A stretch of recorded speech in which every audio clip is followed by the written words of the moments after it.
Can't say good afternoon to all you West Bankers. A couple of East Bankers who slipped in early for Bible study. The bridge traffic, Jeff was stuck there for almost an hour from the Superdome to here, which is normally a 5-minute trek. So during the course of the services, you might find some East Bankers coming in.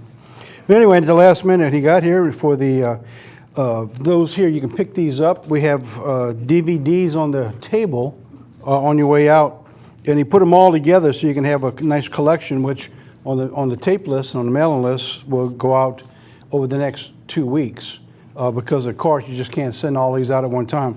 All 5 of these DVDs deal with the Sodom and Gomorrah series. So you got the Sodom, as in the days of Sodom that I did, part 1 and 2. Then we have 2 of the news nuggets and insights. Here comes an East Banker. We knew they'd be pouring in little by little. Then 2 of the news and nuggets on Sodom and Gomorrah and pedophilia. And then Danny Ellis, who actually got the whole thing started with his sermon back a little over a month ago, a month or so. Pick up all 5 of these are on the table, and those who are on the mailing list, you will be getting yours over the next couple weeks. Which leads me into the sermon today. I'm going to talk about a subject that I actually brought up through News Nuggets and Insights this week, that if you get News Nuggets and Insights, you got it last night, and you'll have it over this weekend to see. We're talking about the Sojourner, and it's really neat to be able to do News Nuggets and Insights and bring out the actual news, events, and the little nuggets of information spiritually that we can pull out. The problem with the News Nuggets and Insights, there's not enough time to cover everything you want to, which is great because we pick up the spiritual side or more of a biblical significance from services today. So hopefully when these go out, and this will be a card that'll go out at the end of the month, for people to request, that we can send out the News Nuggets and Insights that went out this week online that you can get with this sermon. And the reason we do it that way, there's a lot of people who just don't have internet or can't get the program. So we try to send out from time to time the News Nuggets and Insights because that's where we've been getting a lot of information. A lot of people have been responding that they really like the format, taking current events and bringing them into to biblical perspective and actually talk about the future and prophecy. That's what we did this past week, and that's what I'm going to do today. I'm going to pick up the information that we brought out yesterday. We'll pick up from there, and we'll bring you more to a biblical point of view from the United States in the same fashion that we talked about yesterday with Europe, England, and Poland. All right, so we're going to go through that. We're going to talk about the Sojourner. So in the Sojourner, we know a story that the Bible talks about with the children of Israel as they came out of Egypt. And the scripture that we're going to focus around is Deuteronomy 28, verse 43. It says, the sojourner or the stranger. So now if you took and you went into the Bible and you went to the concordance, you will find that the word sojourner and stranger is quite often interchangeable. In other words, they come from the same Hebrew words. And quite often you'll find either one of the two. Some of them even call it the alien or the foreigner, which is also words that mean pretty much the same thing in many parts of the Bible.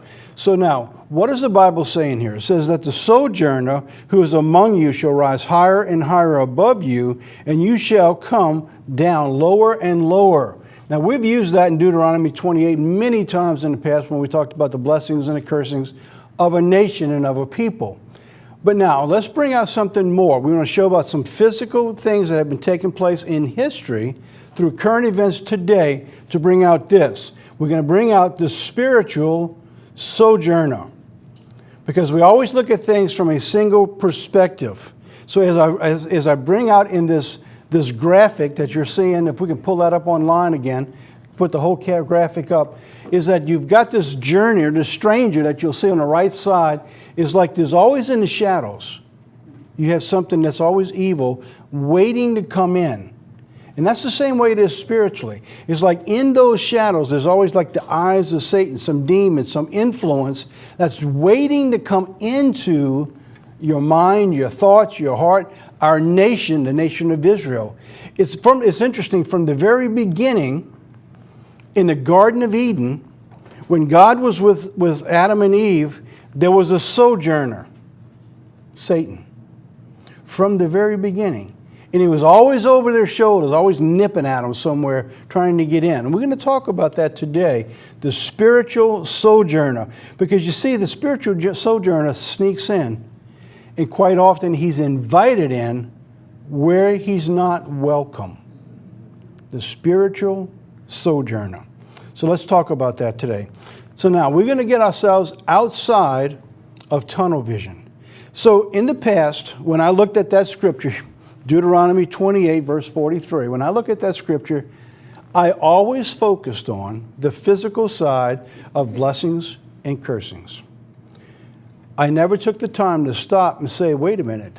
In God's holy word, there's always a physical and there's always a spiritual. So what's the spiritual side to this verse? That's what we want to talk about today. So when you normally read that verse, that your mind automatically goes back to the physical sojourner. So we're looking at some people, we're looking at some nation or some piece of people coming in. But God's instructions go so much deeper. So much deeper, and that's what we're going to talk about today. So we're going to pick it up with God talks about his instructions and his covenants with God's definition or his defining of a sojourner. So what does God mean by a sojourner?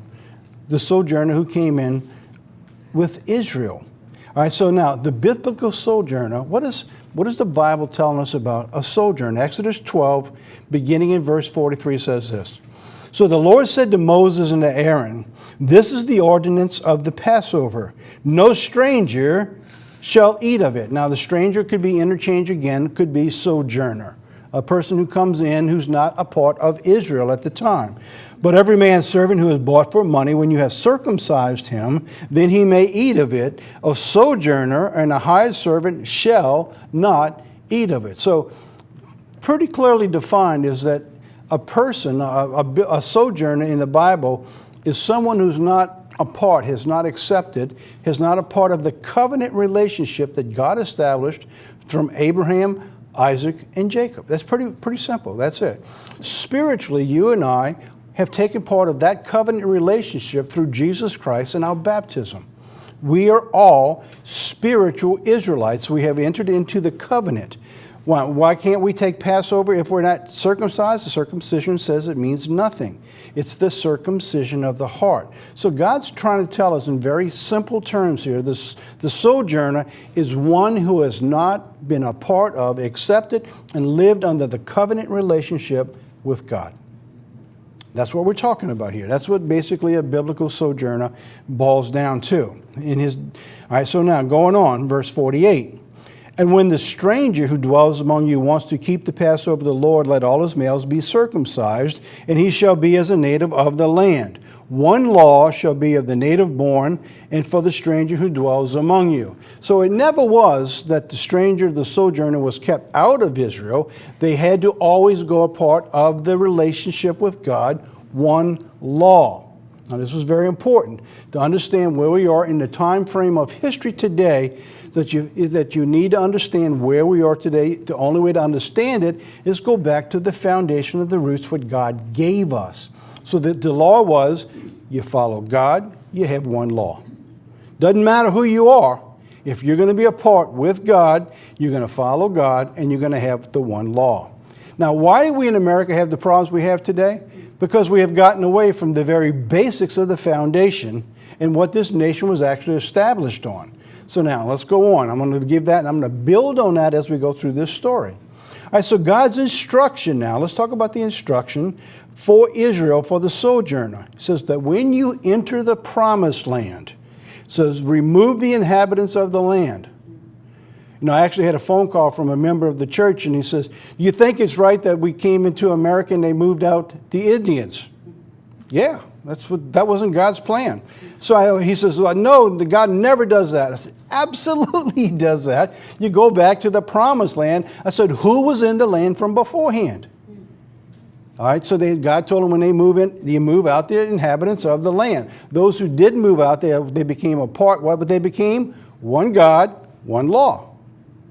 All right, they were allowed to be able to be a part, but for the most part, they had to move out. Now, what people forget is it was all God's land to begin with. And it was Satan who took it over and had corrupted land. So God's not moving out what didn't belong to him. God owned it all to begin with, and he's taking back what was taken from him. So if we're going to get to the foundation, that's where it always goes back to. So now, going on. One God, one law, the same law. For Israel, the sojourner with you. All right, so there has to be the one law. So now the warning comes. All right, so we know what a sojourner, according to the Bible, is. We know what they had to do. And now we talk about the warning if they didn't. All right. If Israel abandons God, we're still in Deuteronomy 28 now, verse 43. This is where we actually started the sermon. The sojourner who is among you shall rise higher and higher above you, and you shall come down lower and lower. So what God's telling us now, let's put this in perspective now, because look at the borders. Look at the immigration problems that is going on, not just in America, but around the world. And many nations who open their doors thinking they're going to make this work are realizing it don't work. Why doesn't it work? Because they got away from the very basic premise of what God said. One God, one law. But they're trying to make many laws to accommodate everyone under many gods. That never works. And that's why today, this issue with the immigration, I don't care how many billions of dollars they spend, they're not going to fix it. You cannot fix it because it breaks the very basic principle of the foundation of God's holy word. Now, that little bit took me about 10 minutes to tell you all that. That is the foundation of the problem we have, and that's why it won't fix. It's not complicated. It's pretty simple. But now let's take the story further. Let's show you how the information that I'm giving you just now, we're going to take this and put it into historical context that's going to break us back in history, that's going to point to the future. Okay, you ready? Let's start doing that now. All right, here we go. The spiritual principle of the physical. So God's ways is incredible. What God does is, because see, our mind doesn't think spiritually. We're physical, we think physical. So what God does for us is He brings us through conversion. He gives us physical things to help us understand the spiritual principle. And that's what He does in life. Matthew 12:43 through 45. The house swept clean. We all know the story, the house swept clean. Let's just briefly give it to you. I won't go through all the scriptures. This is where a man's got a demon, so to speak, or some evil. So they come in and they remove the demon and they get rid of him. So the demon goes out and God cleans up the house. Talking about conversion. You and I, repentance, moving out evil, moving out sin. You got a clean house, clean state. You start over, you start fresh. All right, so it goes on and says, so when the demon finds, he didn't find a place to stay, so he looks around again. He comes back and he finds his house been all nice and swept and put in order. He says, well, this is a nice looking place. I just moved uptown. All right, so then he goes and he takes with him now 7 other spirits that are more wicked than himself. All right, so that's the problem. So it's that when God comes into a person or a nation and He cleans it all up, when you step away, the demon that left is so angry, he gathers more demons and he comes back. And that's what the Bible says. It's worse at the end than at the beginning. Why? Because you have just brought back a lot of riffraff that's not welcome. All right, so now, to do all these things and to keep your house clean, you have to walk with God, all right? Even like the sojourner. So to walk with God requires what? We just told you. To walk with God requires the covenant relationship with the eternal. Right? That's not a difficult thing to understand. Exodus 2, verse 20, verses 2 and 3. I am the Lord your God who brought you out of the land of Egypt, out of the house of bondage. You shall serve no other gods before me. Try to make that work in our nation today. Won't work. It will not work. And you can try till you're blue in the face, because the nation is so divided today more than it's ever been. And it will not be put back together. It's just not going to work. So that's to work in that relationship, there can be no other God. All right, so now, the children of Israel, God gives us the example of what happens. The children of Israel. Remember when Moses went up to the mountain? He spoke with God and he delayed his coming back down again. You can probably tell me the story. What happens? The children of Israel says, who made pagan gods to spiritually sojourn with them. So God cleans the house, He sweeps it out. He takes them out. He gave them the commandments. He starts off with something very simple. You shall have no other gods before me. All the people said, sounds good, we're going to do it. That's the way we're going to walk. Moses goes up to get all the rest of the covenants and the relationships with God. And while he's up there, the sojourner, like it was in the Garden of Eden, all the way through to this very day, they began to bring that sojourner, the spiritual sojourner, with her. Exodus 32, verse 1. And when the people saw that Moses delayed to come down from the mount, the people gathered themselves together to Aaron and said, make us gods which will go before us. What's the very first thing we had to do? Is to walk in the covenant relationship. What's the first thing? No other God. First thing they do. They literally brought in the spiritual sojourner who put him in bondage from the beginning. And that's what happens to you and I if we're not careful. So you can't walk this way of life and think you're going to bring in a sojourner in your life. Your life has to be the straight and narrow. It has to be the house that's swept clean. It has to be where God's got his angels around you. You take those protections, those angels down. By the way, when they're around you, what is he doing? He's protecting your borders. You can't come into your house. Your borders have been protected. That's what he did this nation from the beginning. I'm going to show you the physical example as we go through this program today. We shall go before us. And God says, listen, I will lead you. And he led them by the pillar of cloud by day and the pillar of the fire by night. Remember? What do? They bring in the sojourner. They build a pagan god. And they say, okay, you lead us now. So they bring in a spiritual sojourner to lead them and removed God. The Israelites brought gods to sojourn with them. So now let's stop and let's make it personal for a second here, and then we're going to get back into the story. This is not on a I'm going to drift into the personal side of this from time to time, but I want to talk about the nation and the world and the time we're living in. So, but for this right now, how about your life? Is there anything that you brought with you that you know you need to get rid of? What's in your life that may be sojourning with you that's keeping you from that perfect, clean, swept home in relationship in the covenant that God wants you to be in? It might be your lust for something that you shouldn't have. It might be the way you live. There might be habits that you form that you can't seem to break. But whatever it is that's sojourning with you, you got to tell them to leave. Otherwise, it's going to interrupt your personal relationship with God. All right, so now back to the story. All right, so now God uses the physical to point us to the spiritual. All right, so the physical today. So what are we talking about now for the physical today?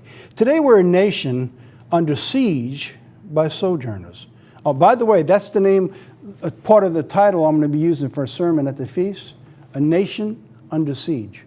We'll talk about the difference between being under attack and being under siege, and show you how that's what's going on around the nation, how we can just succumb for all these things that's going around to destroy our nation. All right, so today we're under siege by sojourners. They're all over the place because the nation has walked away from God. The primary issue today, borders. Borders around the world, borders across the country, borders south of us, borders north of us.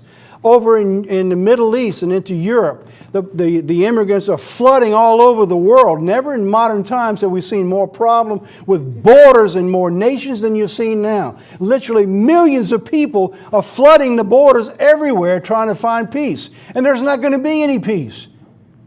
There's not going to be any peace till Christ returns, because it's getting worse and worse and worse. Because we've walked away from God, we picked up the sojourner, and we brought it with us. And so you can't go anywhere without taking the problem with you. In the drugs, they used to call it, when you were hooked, they say you got a monkey on your back. Well, I'm telling you, this world's got a monkey on its back, and it can't get rid of it because it will not sweep clean its home and get rid of the foreigner, the spiritual sojourner that controls this world. And the more you speak up, the more attacked you come under. More and more is going on with that over and over. Illegal immigration. How dare you talk about illegal immigration? But I'm telling you, that's part of the issue. and the evil that rises within. Everywhere you go, you will find right now these three things. Every nation has got those issues right now. And they don't know how to deal with them. Why? Because they got away from two basic principles. One God, one law. Wouldn't it be simple? It's not complicated. But how dare you say that? Let's go on now. So now, let's take all those spiritual principles, and now let's take them to history of what actually is taking place in Europe. Then I'm going to take this story and bring it home to America and show you a similar story in America.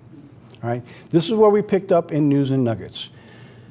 The public prayer controversy, I don't know if you've heard about this or not, but there's this huge controversy of public prayer going on over in Europe, and especially in England. They had 140,000 people gather for the annual Eid, which is the peaceful public prayer gathering over in Birmingham, England. So it's a peaceful gathering. What's the problem? Don't you think that's nice? Well, no. Broken principle, one God, one law. All right, let's from the start, it's a problem. Now it's gaining ground. So let's see what's going on. First of all, what's Id? I thought it was initials that stood for something. You know, like idiot, like I'm an idiot. I don't understand this. Eid, it's called Eid, which is the Eid al-Fitr, which is actually a festival, like we would have 4th of July or it'd be Thanksgiving. Well, Eid is their day where they're coming out of the days of a Ramadan, the month of Ramadan, and they break fast and they begin to celebrate and rejoice after Ramadan. It is the most important festival of the followers of Islam. It's known to be originated by the Prophet Muhammad. Eid is the day of no fasting. Special Eid prayers were offered daily. Now, this is amazing. What's wrong with these people who are praying? Well, let's take a look at the prayer. Now, Allahu Akbar, and then go on and on. And now you hear this with people who normally are trying to kill you. But this is a prayer that's recited every single day during Eid, which means Allah is great, Allah is great, there is no God but Allah. Well, now we got a problem. What's wrong with this? Well, if you're God's people, one God. Now I got a problem because this is bringing in a spiritual sojourner. Allah is great, all praises are for Allah, and it's recited to honor and glorify the greatness of Allah. There is no other God but Allah. All right, going on. The annual Birmingham Eid event began in 2012 with just 12,000 people. 2 years later, they went to 40,000. 2015, it was at 70,000. 16, they went to 90,000 people. 2017 was 170,000, and this year was 140,000 people. The biggest in Europe. And this is not the biggest around the world. In the Muslim countries, it's even bigger, much, much more bigger. What about next year? Who knows what's going to happen next year? But anyway, it's growing, and it's growing into the point that Christians cannot say anything or stop it. There's nothing you can do to stop what's going on because the laws have changed already. Birmingham, England is the second largest city after London. It has nearly 1 million inhabitants, half of which are immigrants, with a quarter of them are Muslim. So in the city of 1 million people, they estimate 250,000 or more are Muslims. In the very popular Small Heath neighborhood located east of the city, nearly 95% of the population is Muslim. That means that the laws have changed from what the nation was to what the Muslim people believe, which is going to be, as I show you, Sharia. Sharia law is now in the penetration phase. What does that mean? So when you read these stories in history, it's like, what am I reading here? What is a penetration phase of Sharia law? I'm going to show you in just a few minutes. The UK now has over 3,000 mosques. One country, 3,000 mosques, converting empty buildings into mosques, and has become one of the UK's cottage industries. In other words, they find empty buildings and places, a Muslim moves in and declares it's a mosque and comes under religious protection. The UK formally recognized Sharia law in a course in 2008, and the Archbishop of Canterbury, now this is one of the leaders in Great Britain, the head of the English Church, conceded that adopting elements of Sharia law into the UK's court system was unavoidable. Why? Because they control the voting power now. In every community where they have the control, they change the laws. All right, so it's not about prayer. It's about what's going on around the world. This picture here says you're entering a Sharia-controlled zone. Now, what does all this got to do with religion? Well, everything here is religion. But I'm going to show what this all has to do with our nation and you. So bear with me, because I'm coming to that. 2011, the Muslims began demanding Sharia law replace British law and become the only laws in towns with large Muslim populations, including Birmingham. Today, UK now has over 130 Sharia courts in just 7 years. And it starts off with, oh no, this is the Sharia law just for us to control ourselves. But once it controls the neighborhood and the community all come under Sharia law. A few minutes ago I said they're in phase 3. So what is phase 3? I'll show you that in just a second. Incubation phase. All right, there's 5 phases: incubation, recognition, infiltration, confrontation, and imposition. Now imposition here is, look at this sign on this. There is no Lord but Allah. There is no Lord but Allah. And Muhammad is the messenger of Allah. How many places in America we have to take down the 10 Commandments? By the way, they're having to take them down over in Europe too. In England, the 10 Commandments. You can't have church signs up. While Christianity is under siege, Allah is growing. The phases of infiltration. Now, I'm going to go through this part of it kind of quick because it's going to take me a little longer to do the sermon than I thought. I'll probably be 10 minutes, maybe 15 minutes longer than I need to, because I'm going to bring the videos out that I used yesterday because they're important. And this is an important sermon, whether we realize it or not. What I'm giving you today, this is critical information for the future that you need to know. The incubation period, like in other words, when you first get started, don't demand anything they're telling them. This is what they tell their people. Just go in there as very humble, peace-loving people. Shopkeepers, students, teachers, professionals, make good first impressions. The recognition phase, when sufficient number of Muslims gather requests, begin requesting Sharia law. But do it within your own community. Tell them it's not going to affect anybody else. Radical Islam will even seek to publicize interfaith dialogue. Have we seen that across this nation? Of course you have. And they say the Sharia law isn't a threat to those of the host nation. Well, really. Phase 3, infiltration. Gain critical mass in a few cities. Begin to infiltrate key institutions of a host society. I didn't make these things up. This is part of Sharia's doctrine. This is what they tell the people. Use them to lobby the government for pro-Islam support. So we began seeing that even in our nation. Many people and Muslims that you can't say anything bad about because this Islamophobia begin to run government positions. Pressure public schools with Muslim students to pray toward Mecca. Confrontation. So when Muslims become significant minority in those host countries, demand incorporating it into its legal system. What was part 2, 1 and 2? So it's not going to bother you guys. But then it changes, as you're seeing going on in Europe and in parts of America today. All right, going on. The imposition period is locked down against non-Islamic influences, including the gospel, which I put out here. All right, so now you can get this video. When you get it, you can slowly stop it and go through and read each one of these. And you will find, when you look at the history in the last 10, 15 years, you'll find that this has taken place across the world, and especially here in the United States. While that's going on, now let's get into some really interesting stuff. In the meantime, this is from Poland. A few months ago, in Poland, their global media tempest erupted when the Polish Catholics held a public mass across the country. So they're going to do a public prayer mass just like Muslims do across their country. It erupted in condemnation around the world that they would dare do something like this. The BBC deemed it controversial due to its concerns that it could be seen as endorsing the state's refusal to let Muslim migrants in. Well, what's wrong with that if you don't want them? I mean, in other words, doesn't the people who live in their country have a right to make decisions? All right, so going on.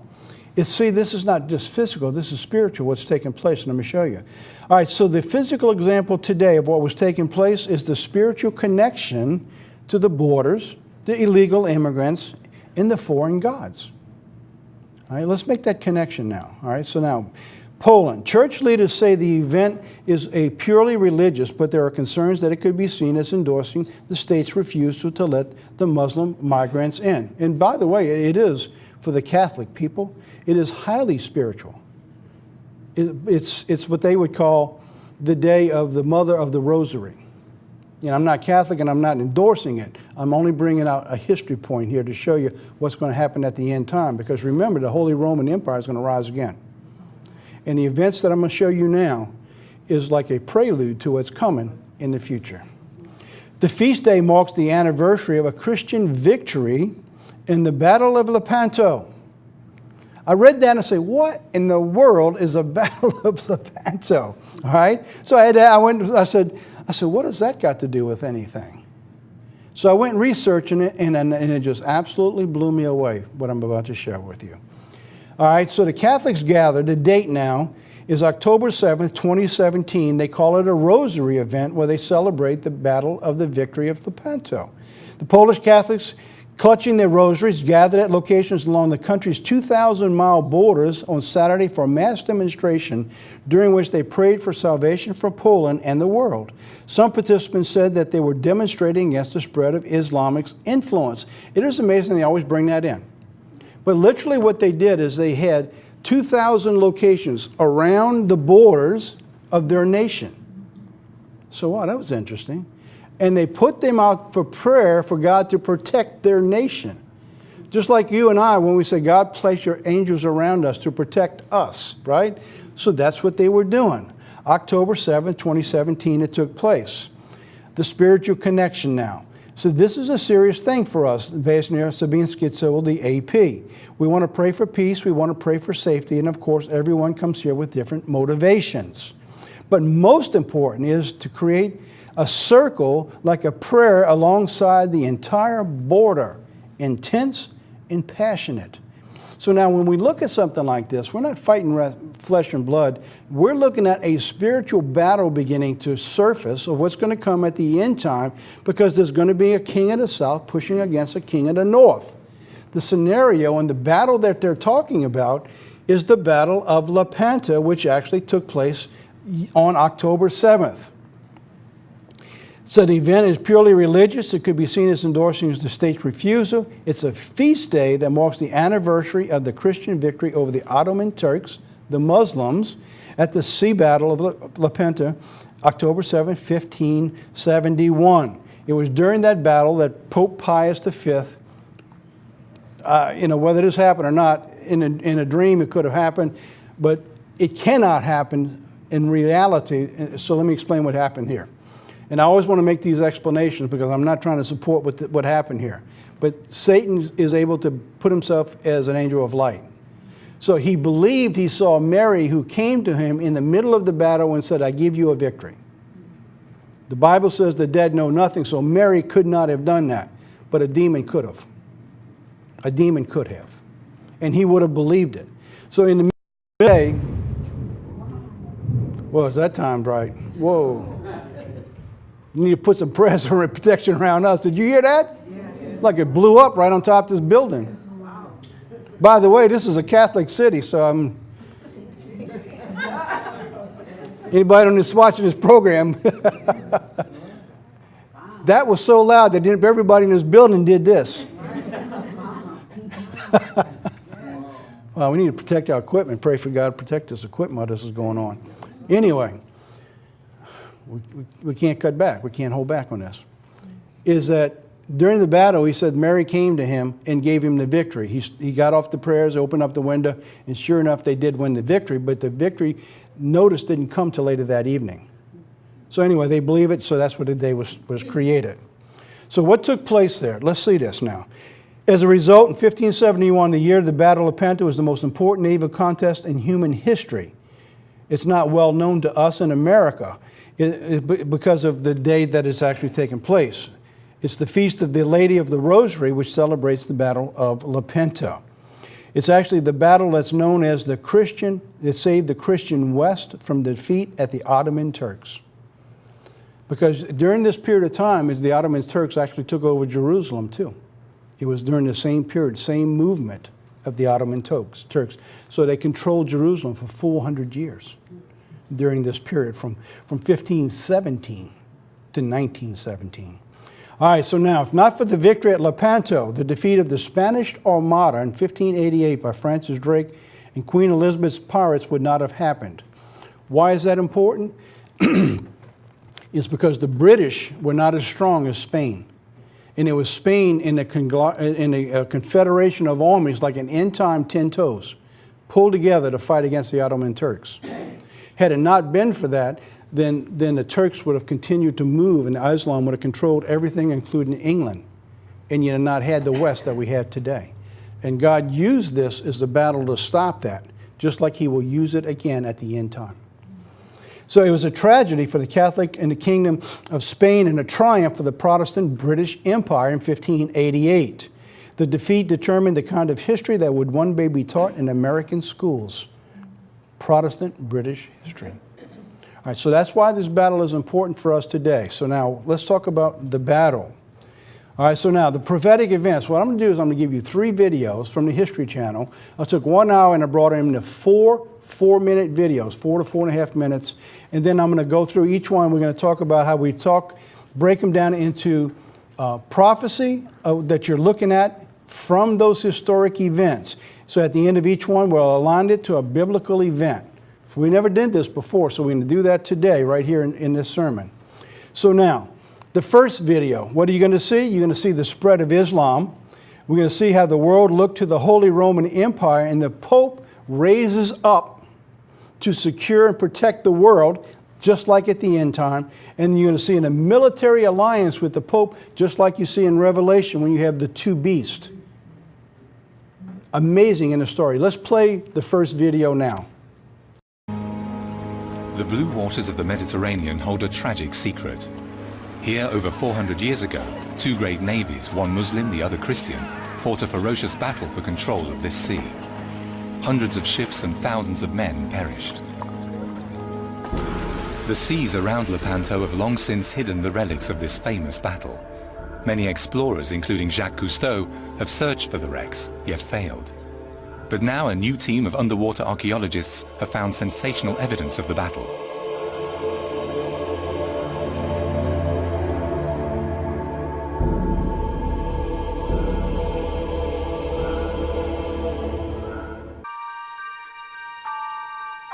In the 16th century, Spain was Europe's leading power. In Madrid, King Philip II ruled his empire with a heavy hand. He was a devout Catholic.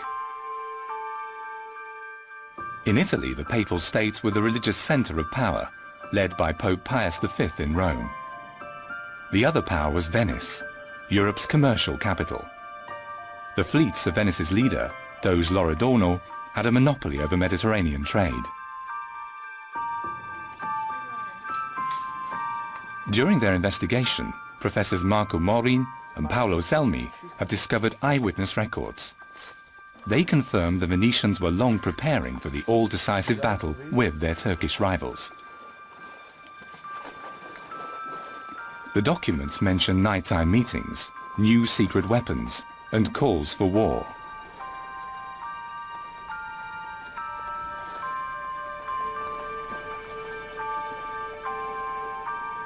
One particular name is referred to frequently, obviously a key figure: Francesco Duodo, a clever Venetian arms designer and shipbuilder. His military inventions would have a decisive influence on the coming war. The clandestine meetings were desperately needed. The powerful Ottoman Empire was expanding into Europe. The rulers of Venice worried over their trade monopoly. Rome worried about the spread of Islam. And Madrid felt threatened by the military might of the Turks.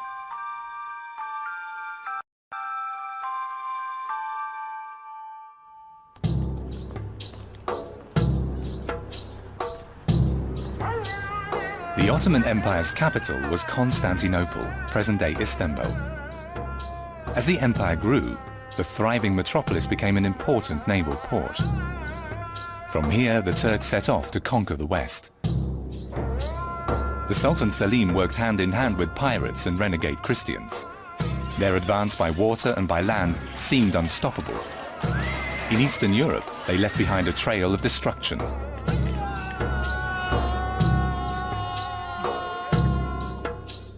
By 1570, the Sultan ruled the territories around the Black Sea, as well as Greece, the Balkans, and northern Africa.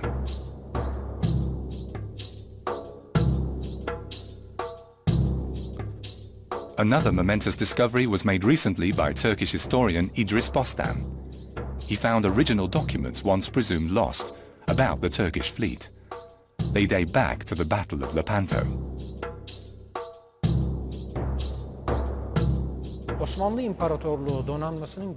No fleet could have survived a sea battle against the powerful Ottoman Turks. No country had a fleet to match that of the Turks. Neither Venice nor Spain possessed the means to fight the Ottoman fleet at sea. The only way to face them was to form an alliance. The Vatican was alarmed. More than the ransacking of southern Europe, the Papal State dreaded the expansion of Islam towards the West. The Pope worked desperately to contain the advancing Turks. Vatican envoys paid numerous visits to Madrid and Venice. The Pope believed that only a powerful military alliance would stop the Eastern aggressor. His decree, "I will raise arms against the Turks," was more than just an idle threat.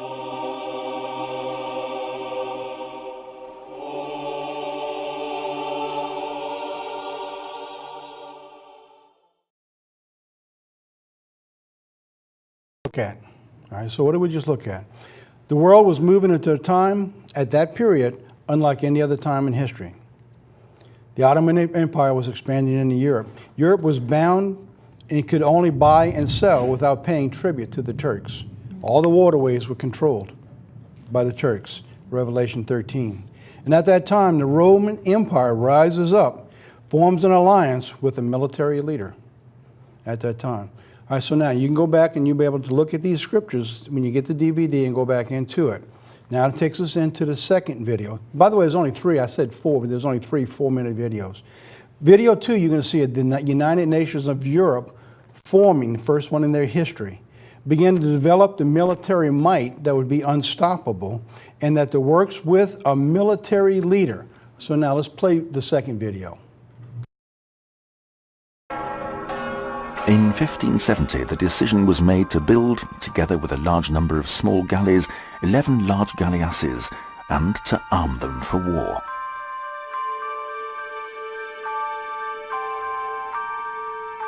It was the birth of a new type of ship, the formidable galleass. Questo venne fatto in gran segreto.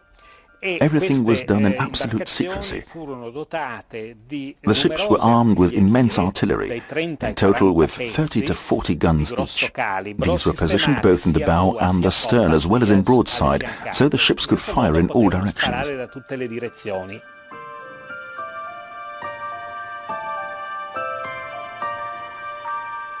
This new design had a decisive advantage over the ordinary galley warships.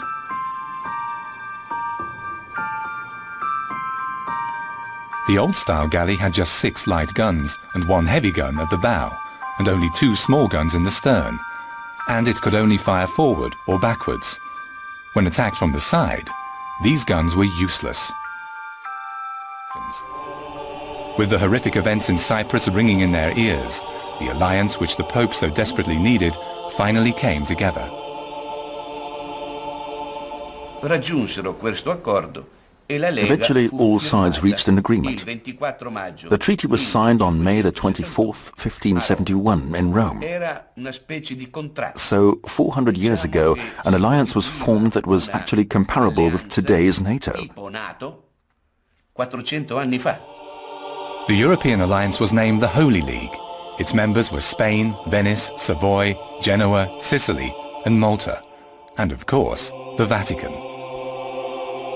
The Pope also contributed armed forces, led by an exceptional strategist with a brilliant career, Admiral Marcantonio Colonna, who had already fought against the Turks in Cyprus. In May 1571 in St. Peter's Basilica, the Pope presented Colonna with his mission.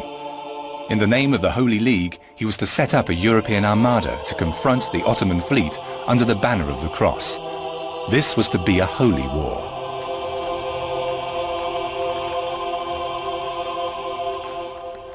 Two months before the Great Battle, the Holy League assembled its best ships and its most capable captains. The war galleys from Barcelona, Rome and Venice gathered in the Strait of Messina.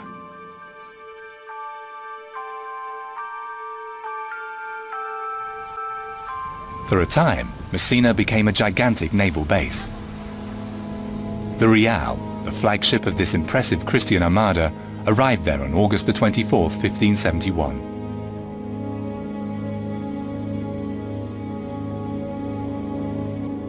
The splendid galley was under the command of Don Juan of Austria, the son of the Holy Roman Emperor Charles V.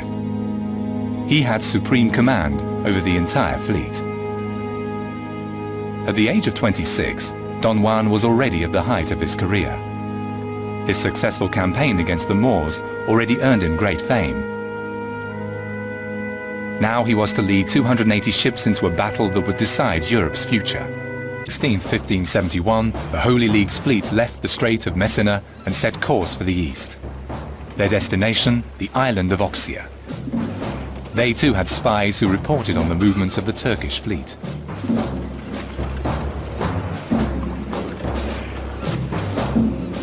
On board the Real, the supreme commander, Don Juan of Austria, worked out his plan of attack.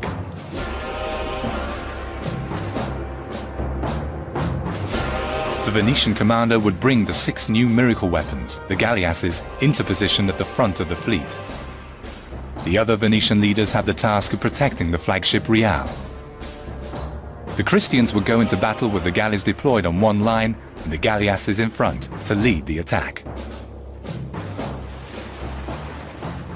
This would be the definitive showdown between the Cross and the Crescent.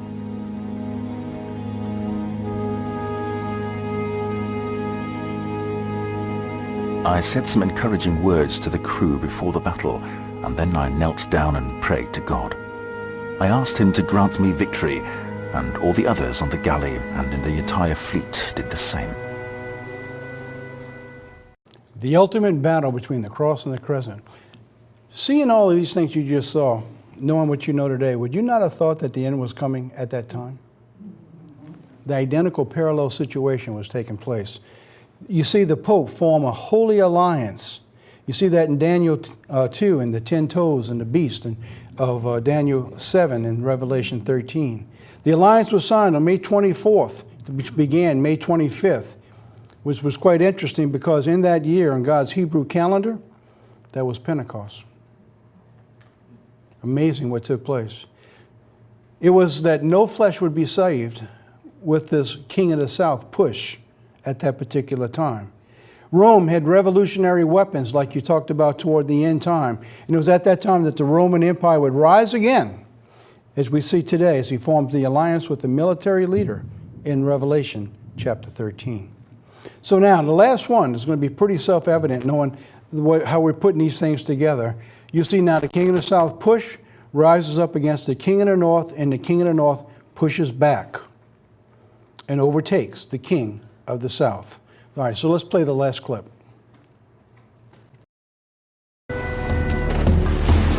October 1571, the Sultan's armada was ready for battle.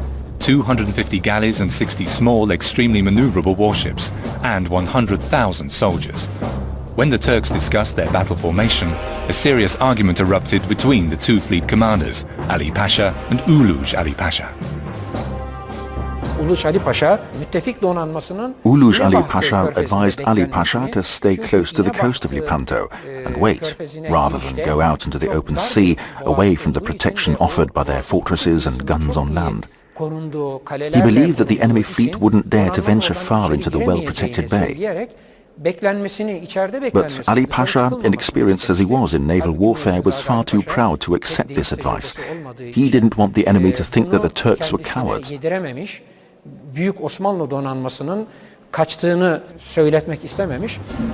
the Ottoman fleet left the safety of Lepanto and put to sea. Their aim, to annihilate the Christians in open combat.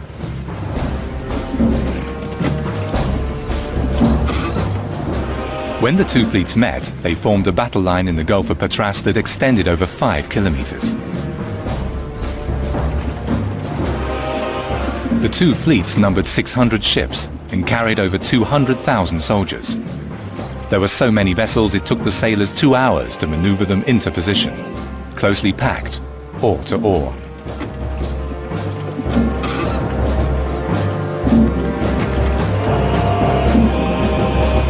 Each side was divided into 3 main squadrons. The greatest naval conflict in European history was about to begin. The battle began amidst a blaze of cannon fire. The commanders relied on their oarsmen to propel their boats into action.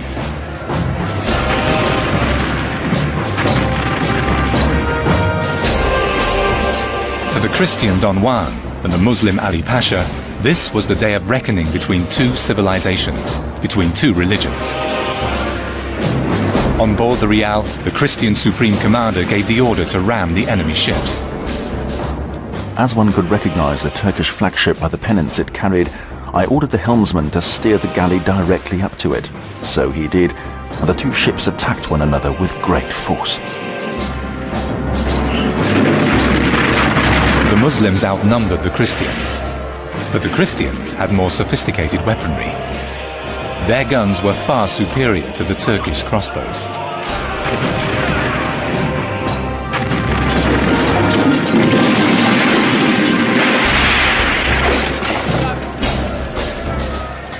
This was hand-to-hand combat, using hooks, swords and picks. A fierce fight raged for hours. It ended in an inferno of blood, severed limbs and bodies.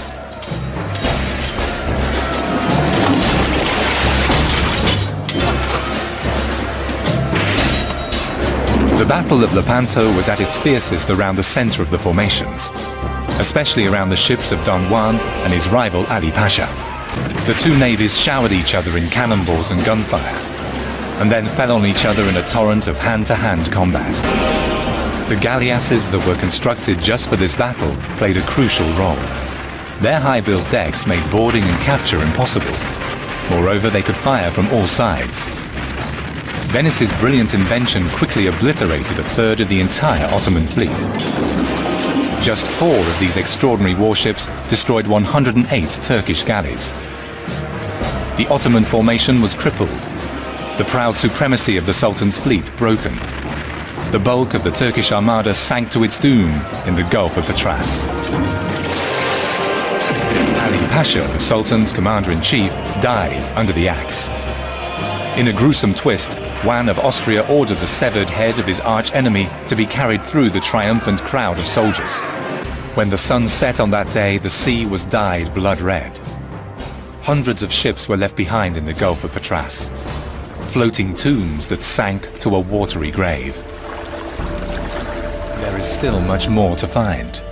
Perhaps the local fishermen will once again provide the next crucial clues. The battle that inspired a poet will continue to lure explorers and scientists who seek to know the full story of the time when the Cross and the Crescent fought for the future of Europe.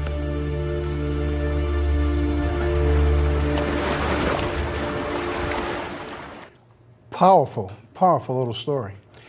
From that, we see Daniel 11, the king of the south, pushing against the king of the north. What's interesting is the battle takes place during the Feast of Tabernacles. The covenant was signed on Pentecost. It takes place in Tabernacles on God's calendar.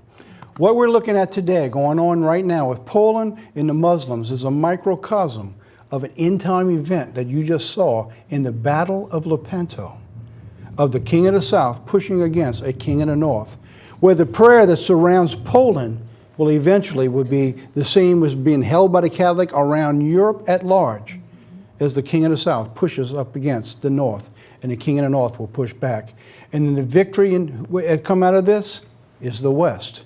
Who is the West? It's God's people. It's God's people. So all these things are taking place going forward. Now, what does that got to do with us? That sets the stage for what I'm about to tell you now for America. Because you see, the devil walks about as the roaring lion, seeking whom he may devour. And this nation is going through similar situations that we just saw that went over in Poland and Europe. Like Poland, God has given America some physical examples that we can look to the spiritual warnings. So we're going to look at those now. It's going to take us back in history, which will point us to the future, just like we just did for Europe. The borders. Never in your life did you ever imagine how important the example of the borders would be and why we cannot win. In fact, when Nehemiah, when he came back out of captivity, what was the first thing he did? He built the wall. So wow, it is so paralleled in the event. I just didn't want to stay away from just the wall because I'm talking about the borders, which is basically the same thing. All right, so the borders and the sojourner among us. So let's go through that. Just like Europe, our current events now is going to take us back in history that point to prophecies in the future. John Winthrop in 1630, he came over with the Christians, the modern day Christians in America today, said, "We shall be a city on a hill for all the people, the eyes of all the people are upon us." Now, many of these people, the early pilgrims and the early settlers who came in, were Sabbath keepers, by the way. A lot of people don't realize that. What's really interesting, when we got the United States, the Declaration of Independence, what was the first thing we formed? The Constitution. The Constitution and the Bill of Rights. The first means of protecting our borders, they built the ships. One of the first ships they built was the USS Constitution. So I said, wow, for what? To protect our borders. It is actually the oldest working warship that's still afloat today, believe it or not. The ceremony was to launch was September 20th, 1797, not long after these battles were going on over in Europe. Its first service, July 22nd, 1798. Its first service commission against a foreign enemy was the First Barbary War. Who was that? That were Muslims. So here we have now, in the United States, looking back at our history, the very first thing we do is we build the ship to protect our borders against the Muslims coming in. There was no way to buy or sell, and they were restricting trade and taking over ships and taking them captive. So what was interesting from this is this.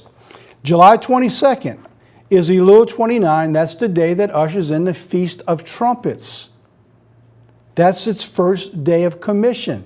To protect our borders from the enemy coming in when? Is trumpets. September 20th on God's calendar is the 9th of Av. The 9th of Av was showing the destroying of God's temples, both Old and New Testament. And finally, the Constitution's first war against a foreign power was against the Muslim. Thou shalt have no other God before me. One God, one law. All right, so we're going all the way back. If you take this all the way back to Abraham, Isaac, and Jacob, what you have is you have the beginning of the Islam, the Muhammad people, all the way back into Abraham said, "Here, take my concubine," and it began all the way back. The two fighting all the way through till today is what we're looking at, and even in our borders, that's all what's going on. America today breaking God's covenants. It is the invitation to the spiritual sojourner. 1925 evolution, we've covered this in the Constitutional Christian. 1973, the breaking down of abortion and same-sex marriage. 3 covenants with God that were destroyed in America. God's wrath, remember what happened? God says if you don't do what you're supposed to, the sojourner is going to get higher and you're going to get lower. Israel and the golden calf. Look what here in Exodus 32. The Lord said to Moses, "Get you down for your people which you brought out of the land of Egypt, for they have corrupted themselves." Believe it or not, that day is Tammuz 17 on God's calendar. You can trace it back and bring it to Tammuz 17. The United States of America was established July 4th, 1776, and it was Tammuz 17. So the beginning of God's nation began with its freedom, sweeping our house clean, starting fresh, one God, one law. And the warning was it began on the day showing you the fall of ancient Israel and the borders being broken down. And the United States was established so that if we ever broke our borders again, our warning would go back to our foundation, Tammuz 17. That's one of the reasons we cannot resolve the issue of our borders today, because we've broken the law of God. The pivotal year. Now, I'm bringing this, I'm not going to go into this sermon, I'm going to show you this because I want you to be able to write it down and you go online to get this. It's Tammuz 17 in the rise and fall of America. And you're going to go into a lot of detail of what I just brought to you out just now. Tammuz 17, June 26. Now, let's talk about the foreign god coming in. Just real briefly here and we begin to wrap it up. June 26, 2015 was Tammuz 9. Tammuz 9 was a breaking down of the breaches of the wall of the Old Testament temple. Tammuz 9. It is the same day as the day that the Supreme Court broke down the final covenant relationship with God, with our nation. It was also the second time that the nation approved national sin. The removal of life with abortion and the removal of the procreation of human beings in a covenant relationship through marriage with God. It was also on that day that the Pope signed an accord with the PLO to recognize them as an official state. The very thing that we're protecting our borders against, the Pope signs this covenant relationship with on that very day. Now, there is a covenant that's going to be signed at the end. And it says it'll be broken in 3.5 years. Won't it be interesting in 3.5 years from that covenant date that we see this covenant break between the Pope and the Muslims? Just a thought. I don't know. You would know you're getting very close to the end if that takes place, if this is a covenant relationship. Now, today, look what God says. This is their countenance, does what testify against them. I'm not going into all the things, though, because we've been covering a lot of them in the last 2 years, but I want to bring this out today. How fast things have deteriorated since that signing of the broken down of the marriage. It says the look on their faces testifies against them. They parade like sin, like Sodom, and they hide it not. Woe to them, God says. They have brought disaster upon themselves. They have brought in the spiritual sojourner. Look at this that just happened last week. In Vermont, a first-time nominated to become governor of the state of Vermont, a transgender.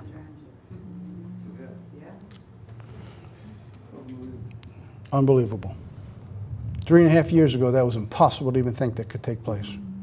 Now, you're seeing the leadership of this nation being taken over through the evil. So now what happened in 2015? This is an amazing story. I just want to bring this to you, and you'll take some time. You'll go back pull your notes out and look through this. Pope Francis visits the West.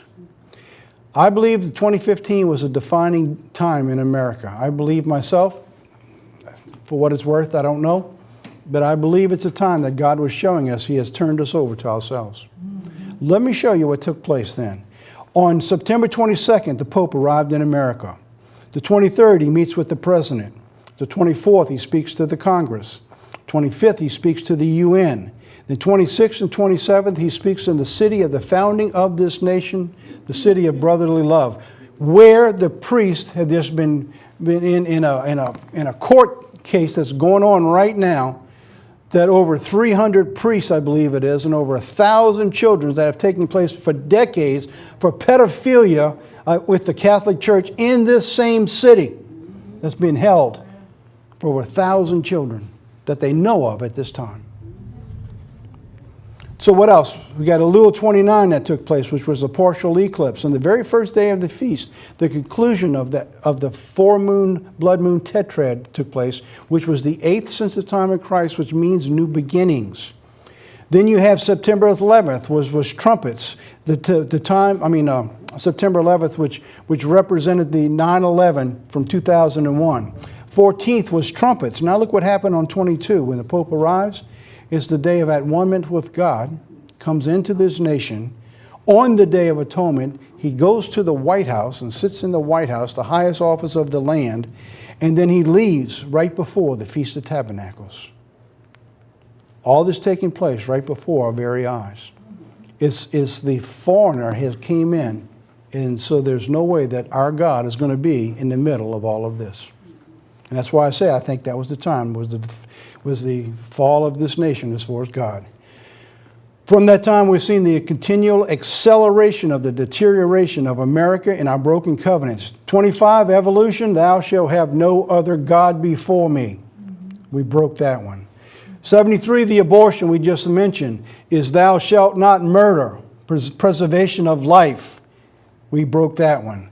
2015, the procreation of life between one man, one woman, the relationship between God, Jesus Christ, and his bride. We broke that one. The three relationships between God and man are gone. We as a nation have brought them in. So now, I'm going to bring this to a close now. I recommend, if you haven't seen this before, is that online, you can go online in 2014, it's there now, The Rise of Evil. I did in 2014, and then 2015 we had a 3-part series called The Holy Roman Revival, and we go to a lot of detail of what was taking place back then. 2014, 2015. So get those DVDs, go online, you can watch them right online. I don't think we have them available to mail right now, so if anybody's asking about it, we can get them, but we don't have them produced right now because they're 3 or 4 years old. But they are available online right now if you want to get them for them. And then we mailed them all out too, so you probably got them already. So now let's bring this to a close. God's departure. This is in Proverbs 1. He says, because I have called and you refused. I have stretched out my hand and no man regarded. But you have set at naught all my counsel and you would have none of my reproof. I will also laugh at your calamity. I will mock you when your fear comes. And when your face comes as a desolation, and your destruction comes as a whirlwind, when distress and anguish comes upon you, then they shall call upon me, but I will not answer. They shall seek me early, but they shall not find her. Going on, verse 29. For they that hated knowledge and did not choose the fear of the Lord, they were none of my counsel. They despised my reproof. Therefore, they shall eat the fruit of their own way. They shall be filled with their own devices. For the turning away of the simple shall slay them, and the prosperities of fools shall destroy them. We're looking at today in this nation, because we have abandoned our God, we are witnessing now as the borders continue to deteriorate, as the fight between the cross, so to speak, or Christianity in the crescent continues to rise. We are looking at the Sojourner, who is getting higher and higher, and you and I are getting lower and lower. These messages are important to you and I. What God has done and preserved for all of us to see, He says that He will do nothing lest He reveal His secret unto His servants. He has done that through what He has preserved for us in the historical accounts of our nation, in the news that we're watching in Europe today. He's taken current events and preserved those events in history that point us to the future. You and I are living in critical times, and we need to hold fast, keep our houses cleaned and swept, and get God with His holy protection around all His people, and keep our houses clean and protect the borders of your heart, your mind, and your soul. Share that with everybody you know. You're living in critical times.